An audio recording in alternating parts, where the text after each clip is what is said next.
Il est environ 13 heures et on ne connaît toujours pas le nom du futur locataire de la Maison Blanche. C'est clairement pas le scénario rêvé pour les investisseurs.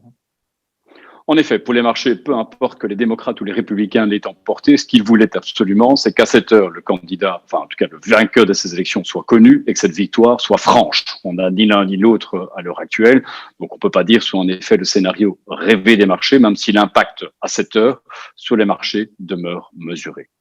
Bah justement, vous parlez de cette réaction mesurée des investisseurs. On aurait pu croire une hausse de la volatilité, vu qu'on n'a toujours pas le nom du vainqueur. Comment est-ce que vous expliquez cette réaction et est-ce que ça va se poursuivre dans les prochains jours ou on pourrait justement connaître une hausse de la volatilité dans les prochains jours?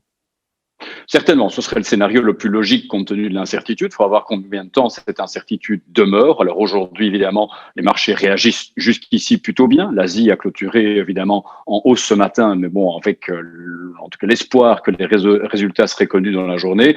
On voit qu'en Europe, la performance évolue au gré des victoires État par État aux États-Unis qui permettent à l'un ou l'autre candidat de devancer son opposant. Donc je pense que c'est l'attentisme qui domine aujourd'hui, dans l'espoir que les résultats seront peut-être connus dans les prochaines heures, à l'heure où on dépouille les résultats locaux. Cela étant, c'est pas une victoire franche, ça c'est l'autre conséquence évidemment de cette élection, en tout cas disputée entre les deux candidats. Ça veut dire qu'il y aura certainement une nécessité de cohabitation, en tout cas de consensus à trouver entre républicains et démocrates pour choisir la ligne politique du pays dans les prochaines années. Ça c'est pas non plus un véritable bon scénario pour les marchés. Ça va freiner évidemment la capacité d'expression de chaque candidat actuellement ou de chaque président, puisqu'il devra composer évidemment avec la force politique adverse. Donc espérons évidemment que ceci ne profile pas d'un blocage économique du pays, mais en tout cas, oui, la configuration actuelle est de nature à alimenter la volatilité dans les prochains jours et les prochaines semaines sur les marchés financiers. Certains observateurs ont évoqué une baisse d'environ 10% des actions américaines si on était dans ce scénario du pire, c'est-à-dire des résultats contestés. On a Trump qui évoque déjà le fait de saisir la Cour suprême. Est-ce que vraiment il faut craindre une chute des marchés actions et quels sont les conseils que vous donneriez aux investisseurs? Est-ce qu'il faut attendre que tout se passe ou on peut déjà se positionner d'un côté ou de l'autre?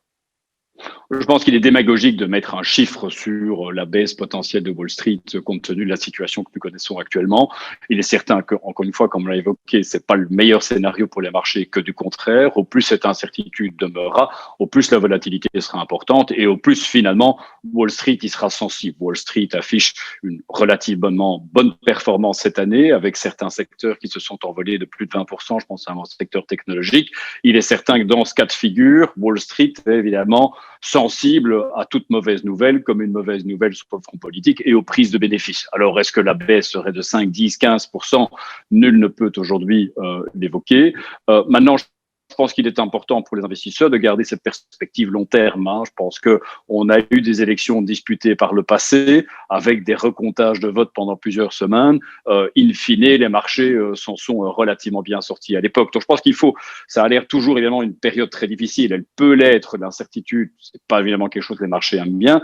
Il faut regarder au-delà de ça, sur les tendances qui resteront, que demeureront après cette présidence-ci, des thèmes comme la tech, même si elle est plus régulée, même si elle a une facture fiscale qui s'alourdit, me semble être renforcée par la crise actuelle et le demeureront dans le futur, aux États-Unis comme en Chine d'ailleurs. L'ascension de la Chine qu'on voit depuis un certain nombre d'années, qui n'a pas été freinée par la guerre commerciale lancée par les États-Unis ou par les tensions commerciales qui persisteront, qu'on ait des démocrates ou des républicains au pouvoir. Cette ascension de la Chine pour devenir la première économie mondiale, ça reste une thématique sur laquelle il faut être présent. On voit évidemment depuis le début de l'année que malgré en tout cas la lutte pour en tout cas essayer d'amortir le choc du Covid-19 sur nos économies, bien les décideurs politiques mondiaux n'ont pas perdu de vue en tout cas l'objectif climatique de l'humanité et on va continuer à avancer sur cette matière. Il y a des secteurs dès lors qui est Biden avec un plan de relance climatique aux États-Unis ou pas, j'ai la conviction qu'on va continuer à avancer sur les énergies renouvelables, sur tous ces secteurs. L'Europe est à la pointe en la matière. Donc je voudrais dire, certes, il va y avoir du bruit électoral, du bruit politique dans les jours et les semaines à venir. Concentrons-nous sur les fondamentaux et sur ces thématiques sous-jacentes qui restent importantes. Tech, Chine, renouvelables sont pour moi des éléments à garder à l'esprit.